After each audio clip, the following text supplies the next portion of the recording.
morning. Welcome back. You're still watching Daybreak on this 14th day of May 2024. I want to introduce the panelists here in studio. I have Alex Kanyi, excuse me, who's a tax expert from CDHK. Good morning. Morning, morning. I have Bill Okero, political economist, former Senator, Mandera County. Good morning. Morning.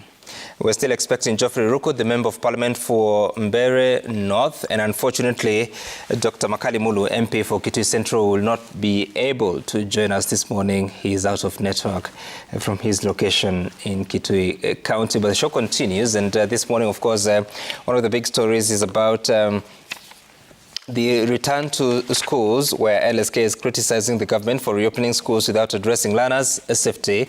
It is the main story on the Daily Nation, and giving that image of what could be the situation. What is the situation in some of the schools? That a learner at Muslim Primary School in Nakuru County is scooping water from a corridor using a plate after reopening for term 2 yesterday. We are not clear of what he intended to use that water for, but it's the image of the morning. And then you find MPs plate on move to clear Linturi.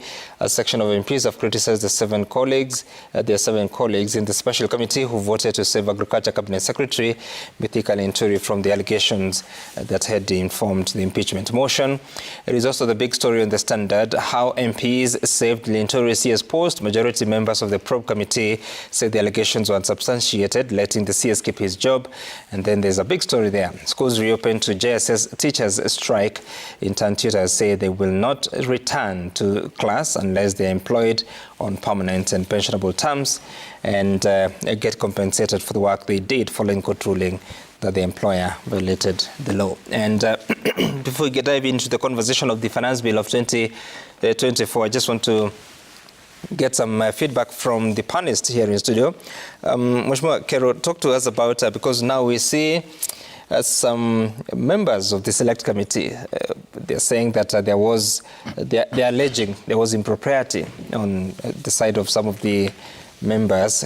But then again, obviously now the impeachment motion ends at that point because there was no ground that has been substantiated according to the committee. What are your views based on, yes, the public perception, but also the process of considering an impeachment motion? Because it would appear that the minority side feels their colleagues applied a lot of judicial procedures which were not required at that point. The other side are saying that this is not a perception issue. It has to be factually proven. Yes, I think for many Kenyans who are used to the way our parliament operates, it's not surprising that this was the verdict of the committee. It was expected that because there were no indications really that the government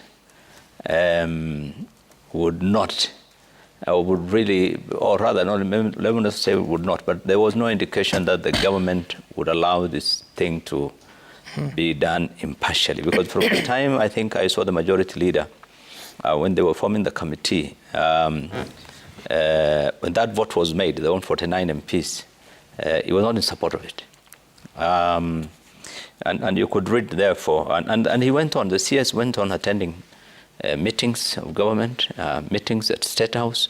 One would have expected that that ruling or that decision by members of parliament of 149 MPs calling for impeachment, that would have been enough to, if the president was intolerant to corruption, he would say, no, sorry, you have a case. Please don't come to these meetings. But there was no indication.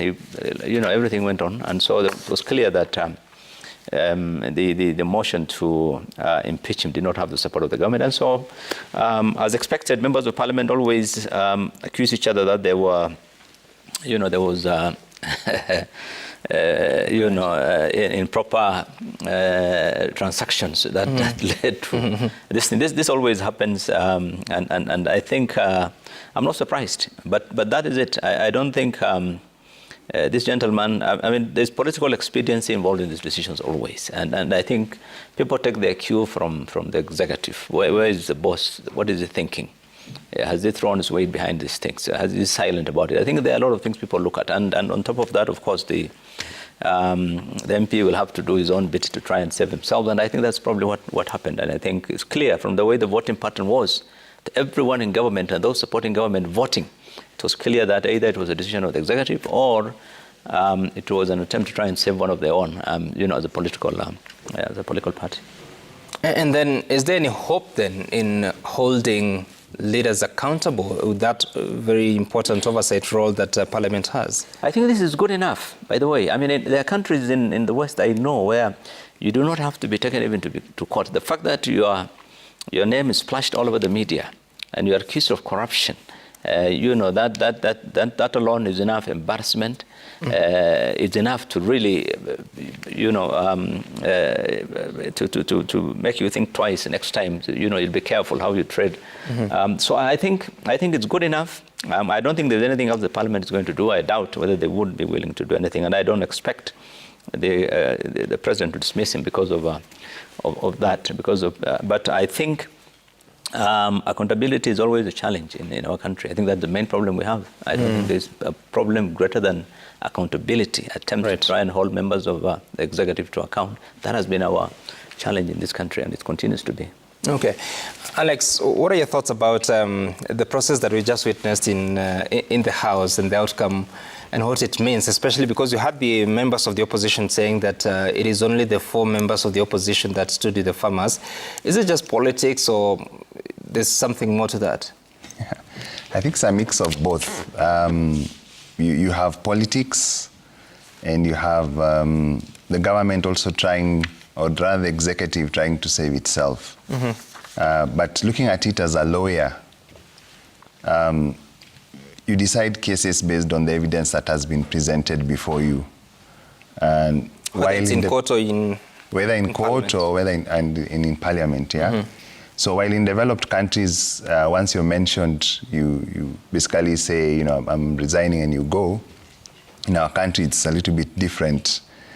People tend to stick on, even when accused of serious violations of the law. Right. So in this particular case, I think the missing link for me as an individual was to demonstrate how the CS was involved in getting that fake fertilizer produced within the country, his individual role in that particular aspect. At the end of the day, of course, he's accountable for the ministry, and I think that's the angle that the MPs and his accusers were taking, that someone should have paid for that particular mistake, which also affected our farmers. And that link, if it wasn't established through evidence, I think that's where the problem was. But that said, there's also an issue of perception, meaning you've come from, the party that is, in charge in Parliament in terms of numbers, and we have seen in the past how they behave and what they do. And to your question of whether there is hope, I think we should be a little bit worried, even coming into the discussion of the finance bill and going by what even happened last year when the bill was being presented. Do we have an impartial House? I'm not sure. And it would have been good to also have the MPs who are also invited to this show to tell us what their perception is of what is happening in Parliament now. Right. Okay. Of course, like I said, Geoffrey Ruku is on his way here. As soon as he arrives, he'll be joining the panel. Again, the other big story is about education. For instance, what's the image that is on the Daily Nation, and also the story that is on the Standard about JSS teachers that are on strike. And several schools, the government is putting the number at 71. 44 primary schools and 27 secondary schools did not reopen because of complications caused by the flooding situation. We have also seen some images on TV of parents and pupils still struggling to clean up at their classrooms, but obviously talking about the lost materials for learning. Mheshimiwa Kero, so then, their peers, and the president once again spoke about this matter yesterday and said that they have allocated resources and agreed with the NGCDF to be in a position to finance the rehabilitation of some of those schools. But when you speak to members of parliament, they are saying actually the money for the financial year has already been spent, or if it's not spent, has already been committed, only just that it's not been disbursed. Are you serious about really rehabilitating these institutions? And if yes, then what is the plan? 71 schools is not a huge number of schools. And the government had a couple of weeks to address that problem. And it's not a huge amount of resources. 71 schools is very small, by the way. Even if each school was to get some 2, 3, 4, 5 million, how much? You're talking of 200-300 million shillings. I mean, it's not an awful lot of money for the members of parliament. Know that you can always reallocate money from an existing vote to an emergency situation like this one. And they're the ones who regulate it and who approve it. In fact, they know that Treasury can do that reallocation, and they will regularize it later by bringing it to Parliament in the supplementary estimates. So that is a fact. And then there is contingency money that that's available that the government can use for this kind of thing. I think so. It's about really commitment, but otherwise it's not about lack of money. So in my view, this should be given priority because these are children. You cannot, wait until the classes will dry. We have seen in some areas where, the leaders are trying their best to try and empty water out of the schools. But I think this is something that should be given, as the president says, they should have been given priority. And the money is there. So the money is there. And I think members of parliament should really respect the fact that children have to go to class, to go and study, and the money is available. So the question of saying there's no money, I think is really misplaced. Okay. Geoffrey Ruku, Member of Parliament for Mbeere North, now joins us. Good morning, Mheshimiwa. Good morning, Sam. And we are talking about the latest, of course, the Linturi impeachment issue, but also the question of schools. I'll give you a moment to catch a breath. But Alex, talk to me about, even after the floods are gone, the classes are dry, there has been destruction that has been caused, whether it's the learning materials or even the furniture. Can you plan better? Definitely. But I think with this particular situation, we first had some form of floods, and they called it El Nino, and at some point they're not sure it was El Nino. And I think at that point, if I'm not wrong, some funds which could perhaps be used for emergencies were used at that point. And then later on, we had these very heavy rains, which to me were heavier than the usual El Nino. And I kept wondering whether the funds were still available, which could be used perhaps to repair our schools and things like that. But at the end of the day, we have to prioritize. You could say we've put aside some monies to, say, renovate State House. And at the same time, you have schools which are not open because they don't have furniture and etc. Why can't a decision be made to reallocate some monies which perhaps have been put to not so important things to then address the issues of the children and going to school? So I think the government still has a leeway around it, and they should have done it better. Okay. Mheshimiwa Ruku, let me take you back first to the question of the schools. I don't know if your area has suffered any damage because of the floods, but also the bigger picture that we are looking at. And while the president says money will come from NGCDF, but what is Parliament doing? Because there has been quite a bit of destruction in some institutions. Yesterday, there's a member of Parliament who was saying that last time there was an issue with the schools, there was an economic stimulus package that was sponsored through a supplementary budget to allocate resources for construction of additional classes. I think that was the time of the COVID situation. This time round, what has Parliament done? Thank you, Sam. We have received some money from the national government Constituent General Fund. But it is money for the allocation of every year, as per every constituency has a certain amount of money which goes to CDF Kitty. And this money, Sam, is not enough as far as the damages caused by the floods I think in almost in every constituency in Kenya. For instance, in my constituency, I have so many toilets which have collapsed, as well as classrooms which have collapsed. And to do the repair for all these classrooms and toilets requires money. We have about 99 primary schools in my constituency, plus 47 secondary schools. You'll find that every school requires not less than $1 million to do the emergency work. That is more than 150 million Kenya shilling required. That is way above the allocation of my constituency CDF kitty per year. So we seriously need more resources, more allocation as far as the CDF kit is concerned to take care of all the damages caused by the... So you're saying, what is your annual allocation for the current year? The current year is 157 million. 157 million, you minus the administration, you minus the environment, which is about 5%, you minus the bursaries, you minus other, the administration plus the oversight. When you minus all that, you are left with almost 50 million or so for development, for project implementation. And how much have you spent already? So far, I have spent money in bursaries. I have not spent money for project implementation, but bursaries, and also I have spent money for the emergencies. There's a certain percentage, I think 2%. For the emergencies. So I have created the emergency, which is about 8.3 million Kenya shilling. So it went to emergencies before the floods or during the floods? Even before the floods.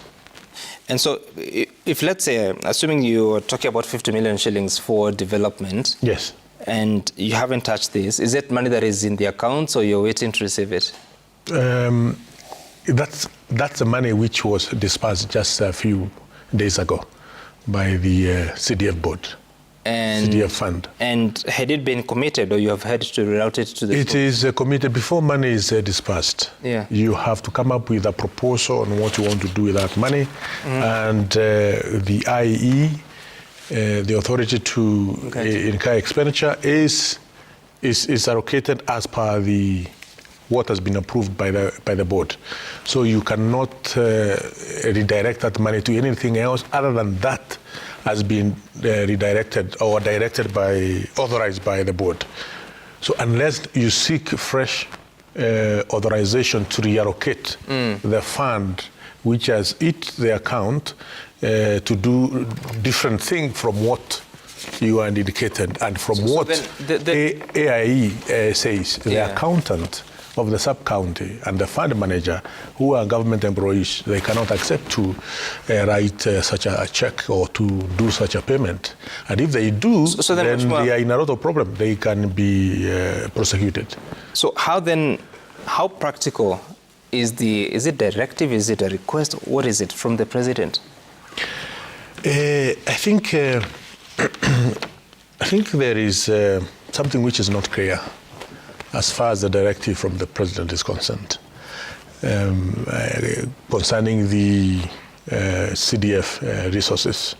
Remember also we are doing a 10 million project by every constituency for junior secondary schools. 10 million plus another 10 million from Ministry of Education, which we have not received as members of parliament. So I think we need to realign what the president has declared with the actual resources coming to the kitty, to our account across the country.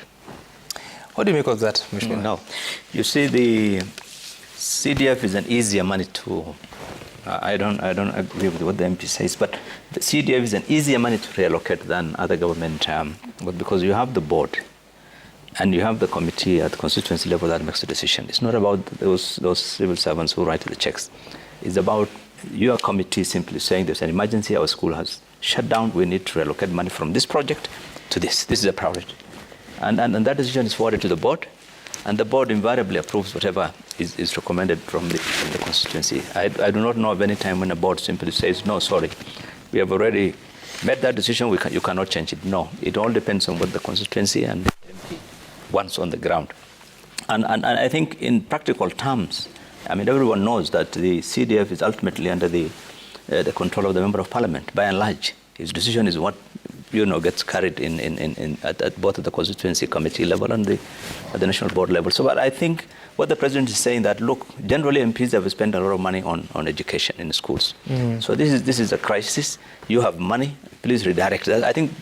I don't think there was a policy decision or a directive or anything in that. I think what I understood the president to mean is that, look, members of parliament should really do something about that. And I think it's something that Ruko and his friends who support the president should heed. Mheshimiwa, I would want you to sit with the CEO of CDF fund, CDF board, Yusuf Bono.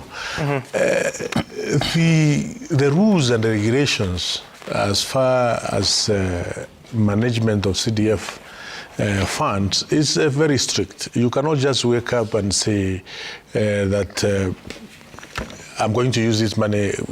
There is a lot of checks and balances which has to go through. And by the way, there is an amendment of CDF Act which we passed a couple of months ago.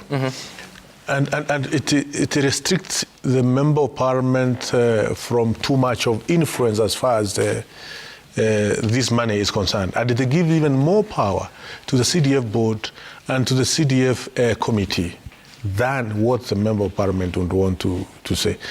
Yes, you sit down with this committee, you direct them, you sit down with the CDF board, you share your thought, you share your proposal, but it is not, you can't wake up today morning and say, I want this to be done, and it is being done. There is a process of ensuring what you are proposing to be done, it is within the law, and you are not getting all the money from other sectors. Okay. For instance, you can't wake up and say, I want to reallocate all 60% of the CDF fund to bursaries, which is key.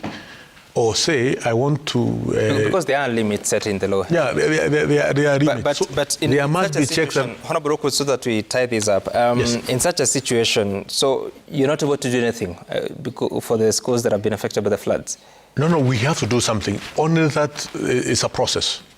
It's a process. What is the process? On CDF? One, to ensure that the proposal which was there before the floods, there is another proposal which is approved by the CDF board. Has that process started? Not yet. So you said that all your schools were affected and they need 150 million shillings to assist. Which we can't get. Which you can't get? Yeah, which we can't get. So far there has been no intervention from the NGCDF kitty in Mbeere North? We are working on it. Already the CDF committee sat down, has come up with a list of the schools. This list has been forwarded to the CDF board for their approval. So we are pushing for that approval to be as quickly as possible so that we can be able to amend what we had proposed. All right. But I can't wake up and direct the fund manager and the sub-county accountant and tell them, please forward this check tomorrow morning. So you can express your aspirations and then it's up to the team there to make that decision? Yes, we have to fast-track the process. Okay. Because also we don't want to be chased after we are not in this office, to be chased by Auditor General or other ESCC that we didn't follow the rules. All right. Because the law is there, it's clear, it has not been changed. It says how this fund should be administered, how it should be allocated and deallocated. All these are regulations which must be followed. And it's extremely important, Mheshimiwa Birokero will tell you, it's extremely important to be compliant with the law. Thank you. Well, I wish that was enough there, but we want to take a short break. When I come back, we will be diving into the conversation of the finance bill. We've been told that this is not an attempt to overtax Kenyans, that every Kenyan will be heard, the public participation will be respected. We'll talk about that after the break. Stay tuned.